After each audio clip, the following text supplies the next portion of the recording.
Mullen stock has now had 5 consecutive days of gains for a total of an 82% increase to the share price.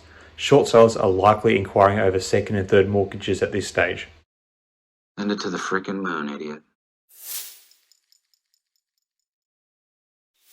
Hi again, everyone. I hope you're all having a great day. Well, Mullen Automotive, ticker symbol MULN or Mullen, is continuing to be the first meme stock superstar of 2023 as the stock continues to mount a short squeeze.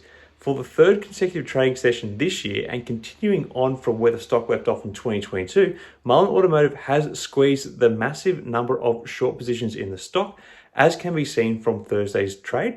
Not only did the stock solidify above the 35-cent level of key resistance, it has actually managed to punch above what we indicated as the next level of resistance at 40 cents, hitting an intraday high of 45 cents per share before closing the regular and aftermarket session at a cool 42 cents per share. So where does this leave the state of play for this short squeeze?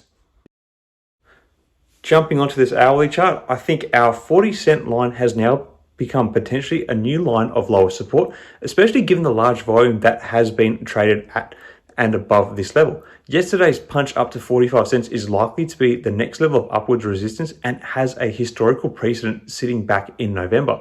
Beyond that, I think we will have another level of upward resistance at 50 cents, which also is a bit of a psychological barrier for the stock to push through, I believe. While we have had strong volume behind the stock and the MACD indicator is really highlighting strong buying activity momentum, it is worth pointing out that this stock has entered the most overbought reading on the RSI that it has been in at least for the past 3 months. But that doesn't matter so much so long as the retail scene continues to push the shorts.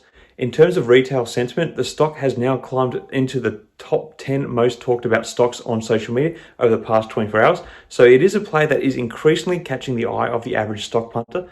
To be honest, I think this is perhaps the best concentrated short squeeze play we have seen in some months now.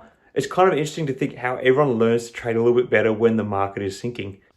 Knowledge.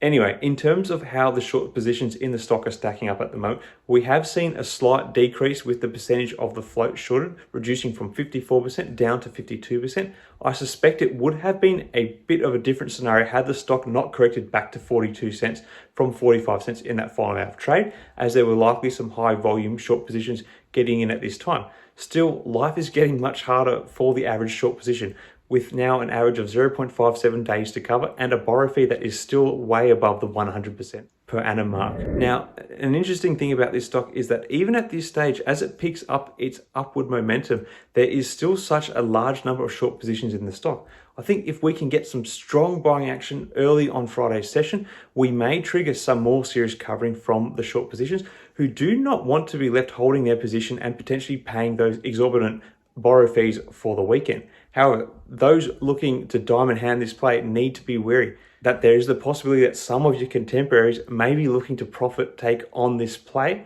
at the end of the week. Remember, if you have been holding this stock for the past 5 trading sessions now, you are actually up by 82%. Questions need to be asked. How much more do you think will be made from this play? Still, my gut feeling based on how the trade is going is that we will possibly see some strong retail action to continue to push the stock towards the 45 and even 50 cent key levels of resistance early in Friday's session. Now, depending on how the day pans out, there will likely either be a late session surge or sell-off in the stock as the weekend comes and traders and or short sellers look to profit take or hedge their bets respectively. Either way, I think this short squeeze play is likely to live on into next week in some form, no matter what happens at the end of Friday. Anyway, that is about all I'm going to discuss for this short squeeze play today. It has been quite fun to follow and predict the movements of the stock this week. It's been surprising how accurate technical analysis has been for guessing the price levels of the stock, given that it is a short squeeze play that I'm following. Anyway, what are your thoughts on this stock at the moment? Do you think we will see it reach the 50-cent mark, or do you think there isn't too much steam left in this short squeeze play? Let me know your thoughts in the comments below. Until next time, everyone, may the markets trade in your favor. Cheers.